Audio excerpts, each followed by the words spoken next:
Hola, ¿qué tal? Continuamos con el tema de la oración y en esta ocasión vamos a enfocarnos en el sujeto. Pues bien, vámonos a definirlo. Como se menciona acá, el sujeto es una función sintáctica oracional que corresponde al argumento del verbo y concuerda con él cuando éste aparece flexionado en número y en persona. Bueno, pues en resumen, es una de las funciones que va a seleccionar el verbo. ¿Ya? Es un argumento del verbo. Y se puede identificar, eso también lo vamos a mencionar luego, se puede identificar a partir de la flexión del verbo en número y en persona. Es decir, de la función que concuerde en número y en persona con el verbo, ese es el sujeto. Pues bien, entonces normalmente como ya lo hemos visto previamente en la introducción de este tema, hablamos de un sintagma nominal. ¿Ya? El sujeto es un sintagma nominal, esa es su estructura. Y claro, eso se puede referir a una persona, animal, fenómeno, cosa, entidad, etc. Aquí tenemos una clasificación entonces del sujeto. Esta primera parte la voy a hacer rápidamente porque lo que viene después, creo yo, es un tanto más complejo y más, bueno, podría ser más importante. Bueno, entonces aquí hablamos del sujeto que puede ser explícito o tácito, ¿no? Aquí hablamos de una dicotomía porque, bueno, el sujeto se puede clasificar o bien como explícito o como implícito o tácito. ¿Eh? Lo explícito es que está expresado, se puede percibir, ya sea de forma visual o auditiva, es decir, está escrito o se dice. Aquí tenemos un ejemplo. Dice, nosotros salimos hoy muy temprano. Y en el caso del tácito, dice, salimos hoy muy temprano. Este es el verbo y bueno, hay que identificar cuál es su sujeto, porque como dijimos, se va a concordar en número y en persona. Y en este caso, claramente, aquí está, ¿no? Nosotros salimos hoy muy temprano. Y aquí no se menciona, ¿no? Dice, salimos hoy muy temprano, pero ¿quién, no? Yo salimos, tú salimos, él salimos, nosotros salimos. Ah, mira, este sí concuerda. Nosotros, que es lo mismo, ¿no? Nosotros salimos hoy muy temprano. Entonces, yo puedo interpretar, recuperar esta información del sujeto a partir de la desinencia verbal. Aquí mismo se menciona. A partir de la desinencia verbal, yo puedo recuperar esta información, está en el verbo. También se puede clasificar como simple o como compuesto. En el caso del sujeto, a ver, con otro color. En el caso del sujeto simple, hablamos de que va a tener solo un núcleo nominal. Es decir, va a haber solo un nombre, un sustantivo que aparece como núcleo. En el caso del compuesto puede tener dos, tres o más. Por ejemplo, mi vecino cortó el césped. O en el caso del compuesto, mi vecino y mi primo cortaron el césped, ¿no? Aquí está el verbo y aquí también está el verbo. ¿Quién cortó el césped? Pues mi vecino, ¿no? Aquí claramente se puede identificar, aquí se señala cuál es el sujeto y el núcleo vendría a ser este, ¿no? Mi vecino. Vecino es el nombre. Mi sería su determinante modificador, pero aquí está el núcleo, ¿no? Solamente es vecino. En el otro caso, mi vecino y mi primo, aquí hablamos de un sustantivo y aquí está el otro sustantivo nombre, ¿no? Tenemos dos núcleos nominales, por lo tanto, esto es un sintagma compuesto, ¿no? Por lo tanto, es un sujeto compuesto también. Normalmente se va a entender que en estos casos, el verbo, en los casos que aparezca un sujeto compuesto, el verbo va a estar en plural siempre. Tenemos también al sujeto complejo y al no complejo. En el caso del complejo es cuando no tiene modificadores indirectos y el no complejo es que, perdón, el complejo es cuando tiene modificadores indirectos y el no complejo es cuando no tiene. Y en este caso hablamos del sintagma nominal. El sintagma nominal, cuando vimos precisamente este tema, decíamos que tiene modificadores, o, bueno, complementos directos o indirectos. Y aquí hablamos, por ejemplo, de un sintagma preposicional y esto es un modificador, bueno, un complemento indirecto, mejor dicho, porque aparece un nexo, ¿no? Bueno, una preposición que funciona como un enlace. Y en el otro caso, en el caso del que va a ser no complejo, pues aquí simplemente aparece, bueno, aquí aparece un modificador, aquí aparece un complemento, este vendría a ser el núcleo, pero ninguno de estos es un complemento indirecto. Ambos son, este es directo, ¿no? Esto simplemente es un modificador, así que, pues por eso es no complejo. Porque el sintagma nominal aquí es complejo y aquí es no complejo, así de sencillo, ¿no? En el caso de que cuando se va a tratar de un sujeto agente es cuando el sujeto realiza la acción verbal. Y eso lo podemos verificar también en el verbo, ¿no? Pues aquí está el verbo y dice mordió. ¿Quién mordió? ¿No? Y aquí utilizamos esa estrategia que habíamos dicho antes, número y persona. ¿Quién concuerda, no? ¿Carlos mordió? No, el que mordió fue el perro. El perro mordió a Carlos, ¿no? Así que este vendría a ser el agente. Y esta es una oración en voz activa, ¿no? Esta es una oración en voz activa. Esta es una oración, quiero poner una oración en voz pasiva. Entonces, cuando hablamos del sujeto paciente es cuando aparecen en las oraciones de voz pasiva. Y en este caso sería, a ver, Carlos fue mordido por el perro. O sea, es el mismo caso que el anterior, que este caso, ¿no? Son los mismos casos. Solo que uno está en oración en voz activa y el otro está en pasiva. La estructura es muy concreta en esto, en los casos de las oraciones de voz pasiva.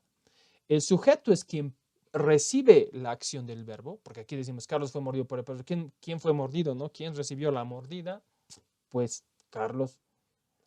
Y cuando se trata de oraciones de voz pasiva, tiene que haber esta estructura, el verbo ser más un participio, ¿no? Aquí está, verbo ser más participio. Fue mordido. En una estructura estándar, pasiva, por si acaso, porque no siempre se va a dar este caso. Y el que es agente, aquí está, que se señala con una A, es el perro. El perro mordió a Carlos, ¿no? Se invierte la idea. Aquí el perro muerde a Carlos. Y en el otro caso se invierte, bueno, pero la idea es la misma. Bien, rápidamente vámonos entonces. Bueno, esa era la clasificación dicotómica y aquí hablamos de una clasificación según la naturaleza del verbo. Si nos enfocamos en el verbo, podemos clasificar el sujeto de la siguiente manera. Sujeto tácito con verbos personales, ¿no? Eso se parece a la primera clasificación que vimos previamente. Dice que este sujeto se recupera de los verbos que están conjugados, verbos personales, del contexto, bueno, en este caso, de la desinencia verbal, y nos referimos al número y la persona que se van a expresar en la desinencia verbal. Por ejemplo, salimos de fiesta. ¿Quiénes salimos de fiesta? Lo mismo yo puedo comprobar, ¿no? O sea, dice, yo salimos de fiesta, tú salimos de fiesta, él o ella salimos de fiesta. O nosotros salimos de fiesta. Esto está expresado en la disinencia verbal, entonces yo lo puedo recuperar, ¿no? Es un sujeto tácito que aparece con verbos personales. Y lo mismo acá, practico deportes los fines de semana. ¿Quién? Pues yo, ¿no? Aquí está. Aquí sería nosotros y aquí sería yo practico deportes los fines de semana. Acá, escriban un ensayo. ¿Quiénes? Pues ustedes, ¿no? O sea, ustedes pues, escriban un ensayo porque concuerda de esa manera con el verbo, ¿no? Que están acá. También tenemos a los sujetos tácitos con verbos no personales. Claro, en el primer caso, ya que el verbo está conjugado, es fácil identificarlo, pero con verbos no personales. Esto se va a dar por esto que se denomina el control. Y es que, bueno, finalmente en el GTG donde se menciona que hay una dependencia referencial que se establece entre el sujeto. Aquí está la dependencia referencial entre los sujetos tácitos y los infinitivos y los gerundios, con obviamente eso que va a ser una estructura nominal, implícita, tácita que se va a interpretar. Y bueno, a ver, tal vez con el ejemplo se entiende un poco mejor. Dice, yo no sé hacer raíces cuadradas. Aquí aparecen dos verbos y lo voy a señalar. Aparecen dos verbos, a ver con este. Dos verbos. Primer verbo sería saber, el otro verbo es hacer. Y aquí no estamos hablando, por si acaso no estamos hablando de una perífrasis verbal o algo así. Bueno, en este caso, en este ejemplo, yo no sé hacer raíces cuadradas. ¿Quién sabe? ¿No? Pues yo sé o yo no sé, su sujeto. Y de hacer, ¿cuál sería? Aquí justamente, ¿no? Se va a interpretar porque lo marcamos con este símbolo de cero.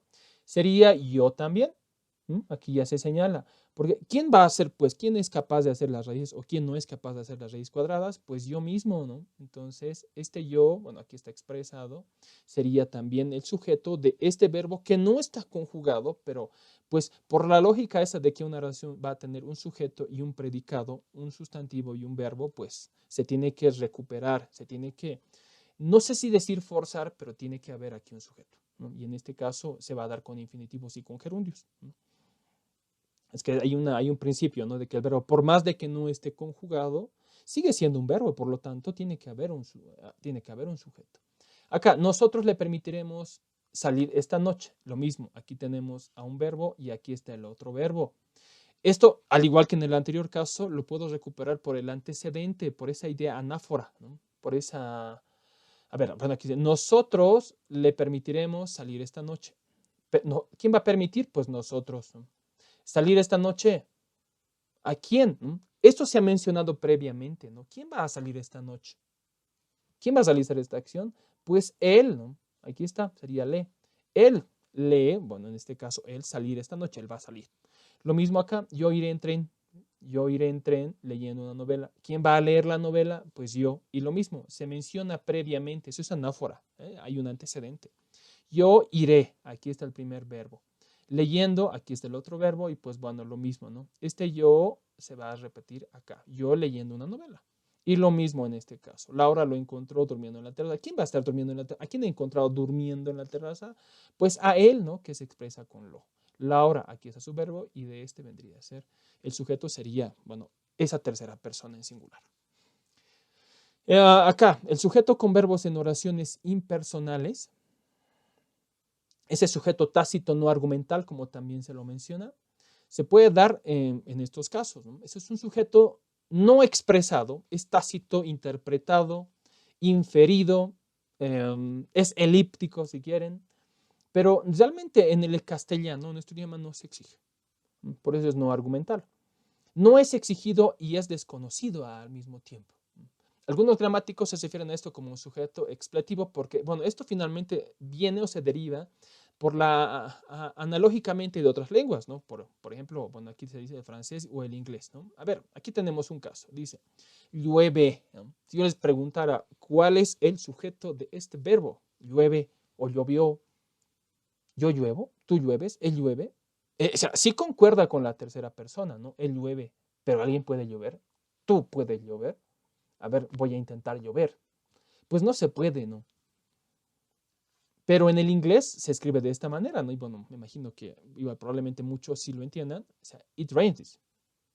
¿Y por qué no simplemente rains?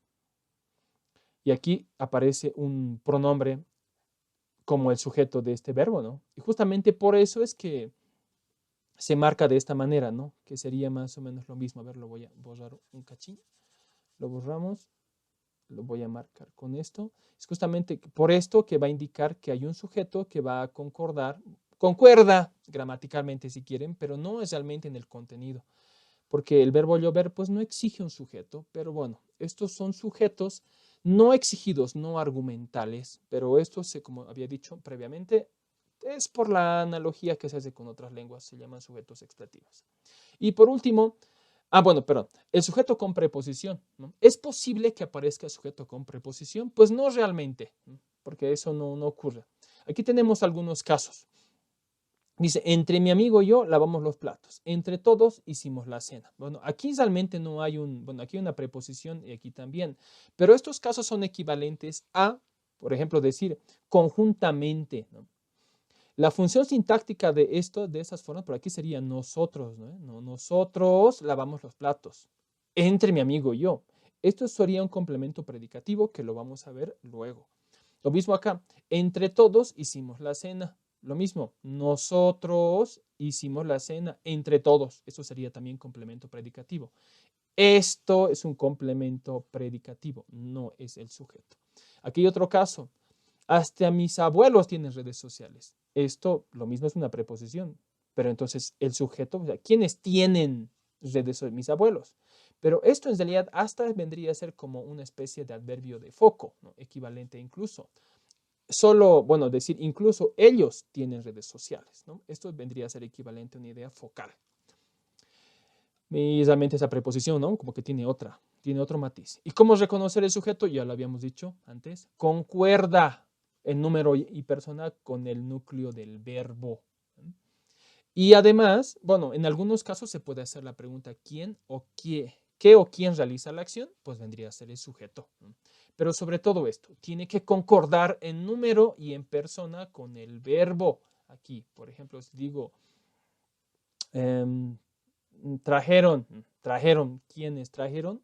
Tiene que estar en alguna parte de la estructura del ejemplo, ¿no? Muchos sándwiches trajeron mis abuelos, ¿no? ¿Quiénes trajeron? Pues mis abuelos, ¿no? Concuerda con el verbo en número y en persona. Bueno, nos vemos en el siguiente video.